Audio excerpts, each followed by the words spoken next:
नमस्कार, स्वागत है आपका राजधानी न्यूज में और मैं हूं आपके साथ शालिनी। आइए बढ़ते हैं आज की बड़ी खबर की ओर। पूर्व सेना प्रमुख ने ट्रंप के मध्यस्थता दावे को किया खारिज। भारत ने 1971 के बाद नहीं मानी मध्यस्थता।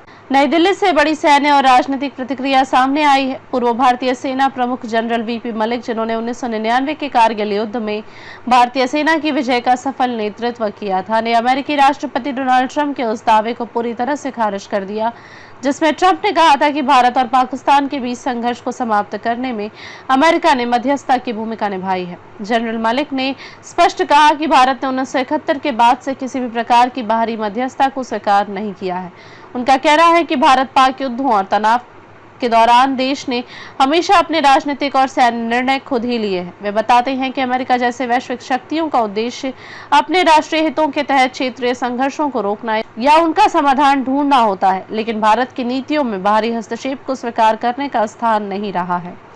कारगिल युद्ध के समय की यादें ताज़ा करते हुए जनरल मलिक ने बताया कि युद्ध के दौरान अमेरिका ने दोनों देशों के बीच कूटनीतिक संवाद बनाए रखने में सक्रिय भूमिका निभाई थी। जब पाकिस्तान के तत्कालीन प्रधानमंत्री वॉशिंगटन गए थे, तब अमेरिकी राष्ट्रपति बिल क्लिंटन ने सीधे तौर पर पाकिस्तान पर दबाव डाला था कि वह नियंत्रण रेखा के भारतीय हिस्से से सैनिकों को वापस बुलाए। इसके बाद पाकिस्तान ने आंशिक रूप से अपनी सैन्य गतिविधियां सीमित की, लेकिन भारत ने युद्ध के दौरान अपने राजनीतिक उद्देश्यों को पूरा करने पर ही संघर्ष विराम की पेशकश स्वीकार की। उनके अनुसार कारगिल युद्ध में भारत ने न केवल सैन्य बल्कि कूटनीतिक मोर्चे पर भी अपनी रणनीति स्वयं बनाई और उसे लागू किया। इसके अलावा 2008 के मुंबई हमले के बाद भी अमेरिका ने संघर्ष को रोकने और स्थिति को स्थिर करने के लिए भारत पाकिस्तान के बीच वार्तालाप को बढ़ावा दिया था। जनरल मलिक ने कहा कि यह पूरी प्रक्रिया इस बात को दर्शाती है कि बड़ी शक्तियां चाहे कितनी भी कोशिश कर लें, भारत की नीति और निर्णय स्वतंत्र और स्वायत्त है। जनरल वीपी मलिक ने इस बात पर जोर दिया कि भारत ने हमेशा संघर्ष विराम या शांति समझौतों के लिए पाकिस्तान के अनुरोधों को तभी स्वीकार किया है जब अपने राजनीतिक उद्देश्य पूरे हो गए हैं।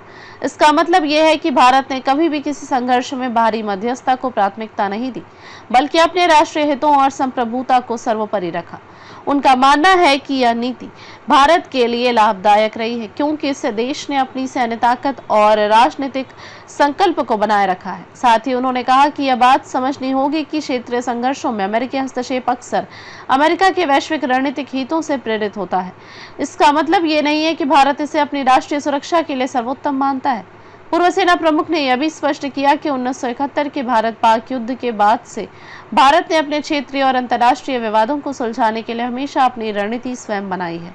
उन्होंने कहा कि किसी भी संघर्ष की स्थिति में भारत का प्राथमिक लक्ष्य अपनी संप्रभुता और राष्ट्रीय सुरक्षा को बनाए रखना होता है, जिसके लिए वह किसी भी बाहरी शक्ति के मध्यस्थता प्रस्ताव को तभी स्वीकार करता है जब यह भारत के हितों के अनुरूप हो। जनरल मलिक के इन बयानों से यह स्पष्ट होता है कि भारत की विदेश नीति और सुरक्षा रणनीति में किसी भी बाहरी हस्तक्षेप को सीमित करने की नीति को प्राथमिकता दी जाती है। यह दृष्टिकोण न केवल भारत की सैन्य शक्ति को मजबूत करता है, बल्कि क्षेत्रीय स्थिरता के लिए भी महत्वपूर्ण माना जाता है। उन्होंने अंत में कहा कि भारत और पाकिस्तान के बीच जारी तनाव और संघर्ष अमेरिका की राष्ट्रीय नीति में बाधा उत्पन्न करते हैं। इसलिए अमेरिका की कोशिश होती है कि वह इन दोनों देशों के बीच शांति स्थापित कर सके। हालांकि भारत के लिए आवश्यक है कि वह अपने हितों को ध्यान में रखते हुए इसे किसी भी मध्यस्थता या संघर्ष विराम को स्वीकार करे। इस प्रकार पूर्व सेना प्रमुख जनरल वीपी मलिक के बयान ने अमेरिकी राष्ट्रपति ट्रंप के दावों को पूरी तरह से खारिज कर दिया है और एक स्पष्ट संदेश दिया है कि भारत ने 1971 के बाद से किसी भी तरह की बाहरी मध्यस्थता को नहीं माना है और आगे भी नहीं मानेगा। अब तक के लिए बस इतना ही। फिर होगी आपसे मुलाकात, तब तक के लिए नमस्कार और देखते रहिए राजधानी न्यूज।